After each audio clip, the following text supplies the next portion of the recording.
Hello everybody, welcome back to my channel. Today we're going to be covering the new winter event within RPG Sim. So they added a brand new wave defense style raid that drops presents which you can use to buy items in the winter event shop. And then the main highlight of the winter event so far has been the Rune of the Blizzard. But before we get into those, I do want to mention two quick changes to the Flame God and Rune of the Azure Phoenix because they're pretty significant. So one, Flame God's Shatter now does a lot more damage than before. As you guys can see, there's going to be multiple ticks. As you guys can see, there is a flame DOT tick and the main damage tick, which is a lot more damage than before. And then on the Rune of the Azure Phoenix, not only did they add an F skill, but both Blaze Slash and Sword Storm have been changed a little bit. Blaze Slash has a little bit more range than it used to, and it still does some very decent damage, and then Sword Storm seems to do a lot more damage than it did before. So the Rune of the Azure Phoenix did get quite a buff, and then its F skill turns you into a Phoenix, which allows you to fly around the map for a short amount of time. You can use this to get away from any bosses if you're taking too much damage. Overall, it isn't super duper useful, but it is still a fun ability to have. So let's get into the Rune of the Blizzard, since I'm sure that is what you guys all care about the most. So the Rune of the Blizzard affects two abilities, both Menacing Shout, and then it also affects Mending Sword. So the Rune of the Blizzard is basically a better version of the Ice Queen rune in the way. Its Mending Sword does the same thing. It is a massive AoE attack on the ground, and you can also pretty much always have this ability out. As soon as the cooldown's over, the attack will end, and then you can put it back out. This is very useful in the new raid. And then this rune also has Menacing Shout. So the Menacing Shout basically puts this AoE attack in front of you, and then after a short amount of time, it will explode, dealing massive damage. And let me tell you, this rune has some absolutely huge DPS.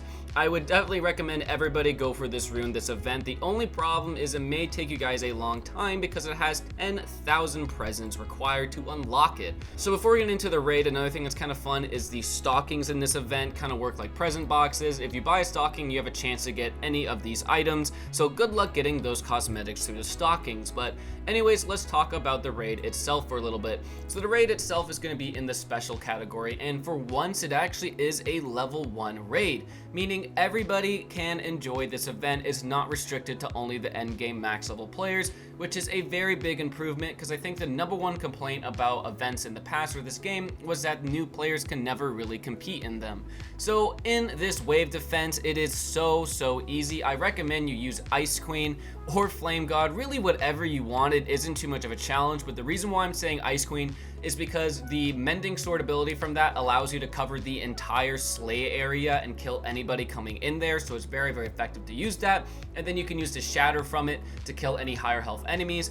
And then I think the Rune of the Blizzard's really effective in there. As you guys can see, it is shredding everybody. It is a lot of fun to use as well, and I think it has potential to be one of the new best runes in the game for sure. It's just very good.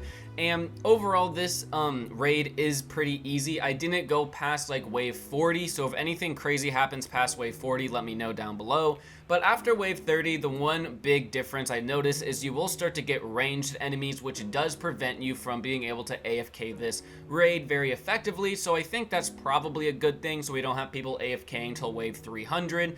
But do keep that in mind. If you're wanting to farm for the Blizzard rune, you are going to need to manually farm this raid a lot, but it is so easy. If you have 4 friends, just have each friend cover a spawn spot and you will be finishing this raid so quickly. And solo, it's so easy as well. Like I said, just use Ice Queen, Blizzard rune if you have it, cover the center platform, use Shatter to kill high health enemies, and then use Mending Sword to kill everything else, and you guys will be completely fine. Anyways, that is the update in a nutshell. I think it is a pretty fun event. It is a little bit of a small event, but it did add a very cool new rune. Do make sure you guys all go for this Blizzard rune before it is no longer in the game. Anyways, guys, thank you very much for watching this video. Leave a like if you enjoyed, subscribe for more, and let me know down below what other videos you guys would want to see from me. Bye!